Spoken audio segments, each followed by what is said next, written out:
रक्तकुंड के चारों ओर उठती काली छायाएं धीरे धीरे नील के निकट आने लगी। उनका कोई निश्चित आकार नहीं था। कभी वे धुएं जैसी दिखाई देती तो कभी किसी योद्धा का रूप धारण कर लेती।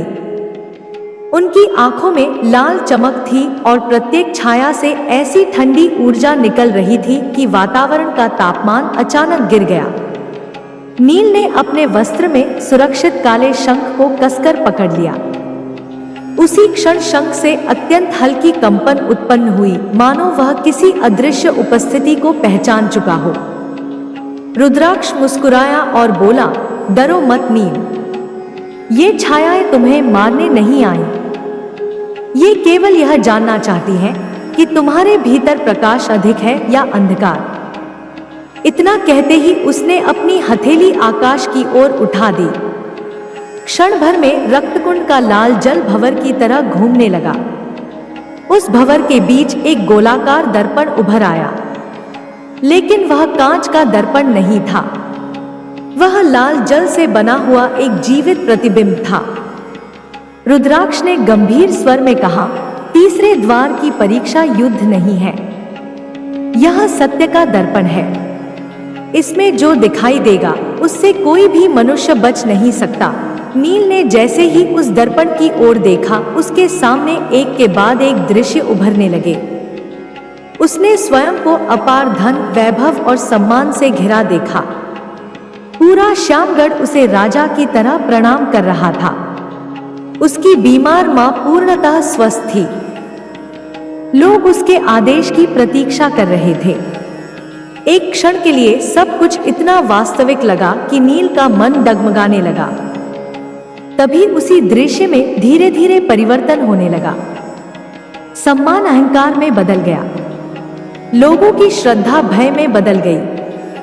श्यामगढ़ के लोग उसकी सेवा नहीं, उसके आदेशों के भय से झुक रहे थे।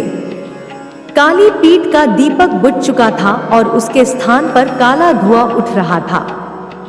नील स्वयं सिंहासन पर बैठा था, लेकिन उसकी आंखों में वही पीली चमक थी जो अभी कुछ देर पहले रुद्राक्ष की आंखों में दिखाई दी थी। अचानक पूरा दृश्य टूट गया। दर्पण फिर शांत हो गया। रुद्राक्ष ने गहरी सांस लेकर कहा, यही शक्ति का सबसे बड़ा भ्रम है। वह पहले मनुष्य की इच्छाएं पूरी करती हुई प्रतीत होती है, फिर उसी की इच्छाओं को उसकी बेड़िया बना देती है। मैं भी इसी दर्पण के सामने हार गया था। नील कुछ क्षण मौन खड़ा रहा।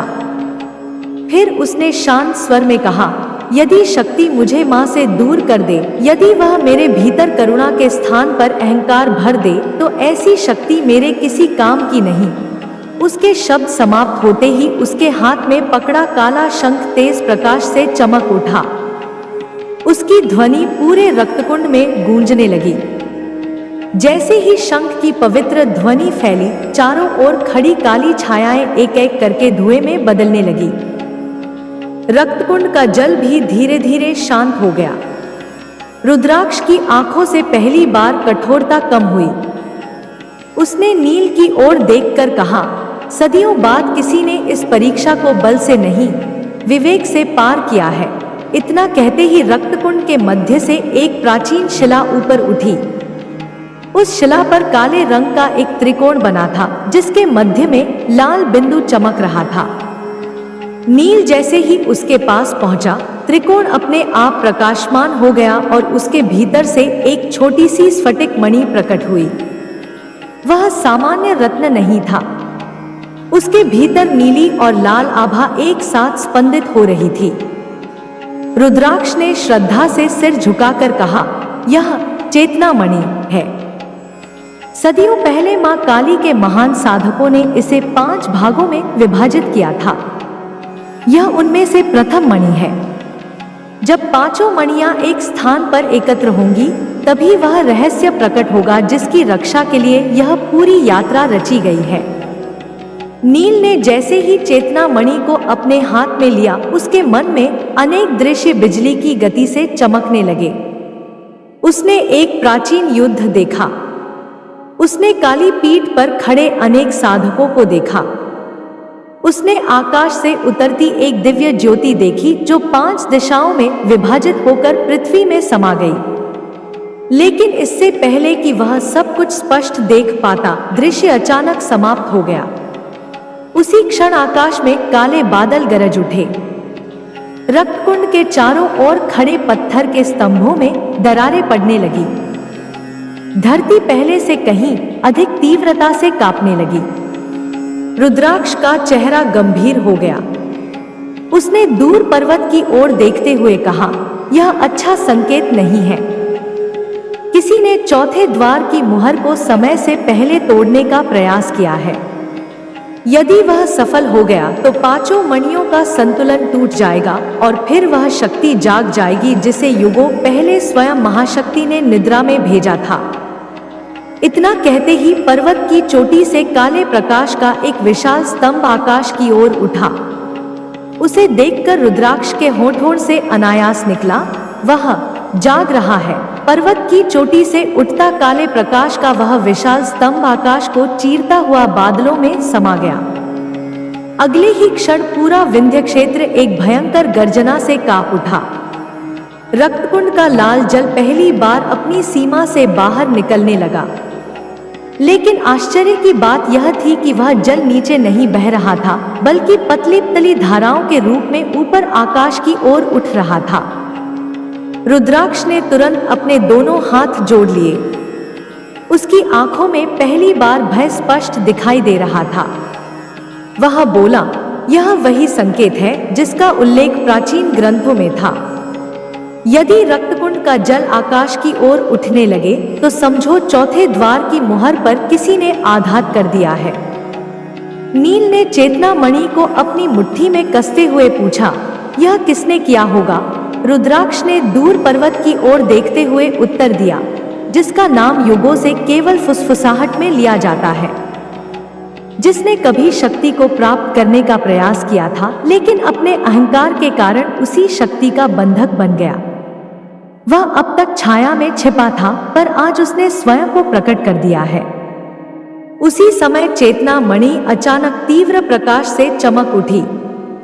उसकी आभा सीधे आकाश की ओर गई और फिर अनेक प्रकाश रेखाओं में विभाजित होकर 4 दिशाओं में फैल गई। उन रेखाओं के भीतर नील को एक के बाद एक अद्भुत दृश्य दिखाई देने लगे। उसने देखा कि हजारों वर्ष पहले यही रक्तकुंड साधारण जलाशय नहीं था। यह एक दिव्य यज्ञ स्थल था, जहां महान तपस्वियों ने मां काली का आह्वान किया था। जब उनकी साधना पूर्ण हुई तब स्वयं महाशक्ति की दिव्य ज्योति वहां प्रकट हुई। किंतु उसी समय एक अत्यंत सामर्थ्यवान साधक के मन में यह विचार आया कि यदि यह शक्ति उसके अकेले अधिकार में आ जाए तो वह पूरे संसार का भाग्य बदल सकता है। उस एक अहंकारी विचार ने साधना की पवित्रता को भंग कर दिया। मां काली की दिव्य शक्ति क्रोधित नहीं हुई, बल्कि उन्होंने उस अनियंत्रित ऊर्जा को 5 भागों में विभाजित कर दिया और 5 चेतना मणियों में सुरक्षित कर दिया, ताकि कोई भी व्यक्ति अकेले उस शक्ति का स्वामी न बन सके। उन 5 मणियों की रक्षा के लिए 5 गुप्त द्वार बनाए गए और प्रत्येक द्वार पर ऐसी परीक्षाएं रखी गई जिन्हें केवल निर्मल हृदय वाला साधक ही पार कर सके। दृश्य समाप्त हुआ तो नील की सांसें तेज चल रही थी। उसे अब समझ आने लगा था कि यह यात्रा केवल उसकी व्यक्तिगत परीक्षा नहीं, बल्कि एक प्राचीन प्रतिज्ञा की निरंतरता थी। रुद्राक्ष ने गंभीर स्वर में कहा, तुमने जो देखा वह इतिहास नहीं, सत्य है। लेकिन एक बात अभी भी छिपी हुई है। जिस साधक ने उस समय अहंकार को जन्म दिया था वह नष्ट नहीं हुआ। उसकी चेतना अंधकार में कैद कर दी गई थी। आज वही चेतना फिर से जागने लगी है। इतने में नील के हाथ में रखा काला शंख अपने आप बज उठा। इस बार उसकी ध्वनि पहले से कहीं अधिक गंभीर थी। उसकी गूंज दूर दूर तक फैल गई। कुछ ही क्षणों बाद रक्तकुंड के चारों ओर खड़े पत्थर के स्तंभों पर अंकित सभी प्रतीक एक साथ चमकने लगे। उन प्रतीकों से निकलती लाल और नीली किरणें आपस में मिलकर आकाश में एक विशाल मंडल बनाने लगी।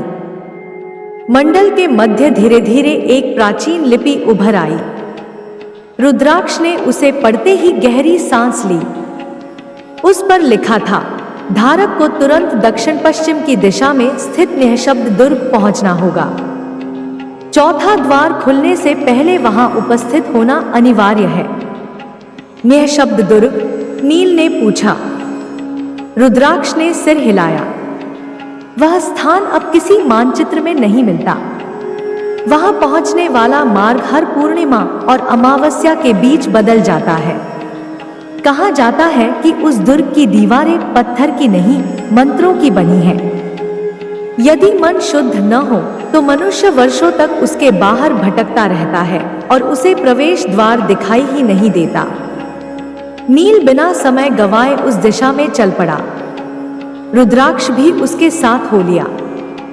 दोनों ने जैसे ही रक्तकुंड की सीमा छोड़ी, आकाश में उड़ते काले पक्षियों का एक विशाल झुंड उनके ऊपर मंडराने लगा। वे सामान्य पक्षी नहीं थे। उनकी आंखों से हल्की पीली चमक निकल रही थी। रुद्राक्ष ने उन्हें देखकर धीमे स्वर में कहा, ये अंधकार के दूत हैं। जहां भी चेतना मणि जाती है, ये उसकी सूचना अपने स्वामी तक पहुंचा देते हैं। नील ने गति तेज कर दी। घंटों की यात्रा के बाद दोनों एक ऊंचे पर्वतीय मार्ग पर पहुंचे। सूर्य अस्त हो चुका था। सामने धुंध से ढका एक विशाल किला दिखाई दे रहा था। उसकी टूटी हुई प्राचीरों पर लताएं उगी थी, लेकिन आश्चर्य यह था कि वहां कोई पक्षी नहीं बैठा था, कोई हवा नहीं चल रही थी और कोई ध्वनि सुनाई नहीं दे रही थी। मानो उस दुर्ग के चारों ओर मौन की एक अदृश्य दीवार खड़ी हो। नील ने पहला कदम आगे बढ़ाया ही था कि उसके पैरों के नीचे की भूमि चमक उठी। धरती पर एक विशाल यंत्र उभर आया। उसके मध्य में मां काली का प्राचीन प्रतीक अंकित था और उसके चारों ओर 4 रिक्त स्थान बने थे। जैसे ही नील के हाथ में रखी चेतना मणि उस यंत्र के निकट आई, उन 4 स्थानों में से एक स्वयं प्रकाशित हो गया। उसी क्षण दुर्ग का विशाल द्वार धीरे धीरे खुलने लगा।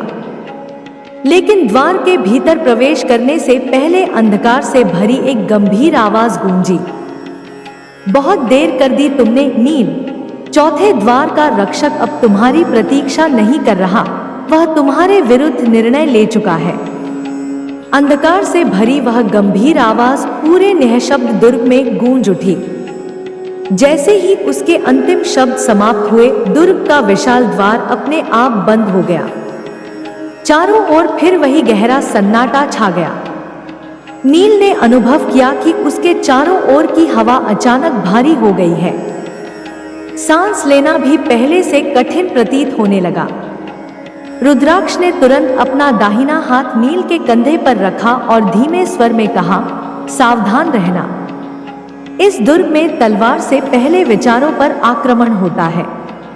यदि मन विचलित हुआ तो कोई भी अस्त्र तुम्हारी रक्षा नहीं कर सकेगा। इतना कहते ही दुर्ग की ऊंची दीवारों पर बने प्राचीन प्रतीक एक एक करके चमकने लगे। उनसे निकलती धुंध पूरे प्रांगण में फैल गई। कुछ ही क्षणों में वह धुंध अनेक मानवीय आकृतियों में बदलने लगी। नील ने ध्यान से देखा तो उसका हृदय कांप उठा। वे सभी आकृतियां उसी के समान दिखाई दे रही थी। हर चेहरे पर वही रूप, वही वेशभूषा, वही आंखें, लेकिन प्रत्येक के भाव अलग थे। किसी के चेहरे पर क्रोध था, किसी पर लोभ, किसी पर अभिमान और किसी पर निराशा।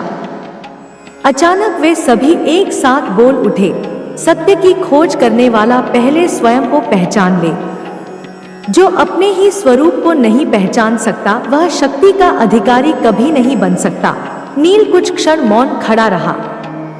उसे रहस्यमय आकृति के शब्द याद आए, हर द्वार तुम्हारे भीतर छिपे एक अंधकार का सामना कराएगा। इस बार उसके सामने कोई राक्षस नहीं था। उसके सामने उसके अपने ही अनेक रूप खड़े थे। तभी सबसे आगे खड़े एक रूप ने मुस्कुराकर कहा, यदि तुम हमें अस्वीकार करोगे तो तुम स्वयं को अधूरा कर दोगे। हम तुम्हारे ही भाग हैं। नील ने आंखें बंद कर ली। कुछ क्षण बाद उसने शांत स्वर में उत्तर दिया, तुम मेरे भीतर उत्पन्न होने वाले दोष हो, मेरा वास्तविक स्वरूप नहीं। मैं तुम्हारे अस्तित्व से इनकार नहीं करता, लेकिन तुम्हें अपना स्वामी भी नहीं बनने दूंगा। उसके इतना कहते ही चारों ओर फैली धुंध तेजी से कांपने लगी। एक एक करके वे सभी आकृत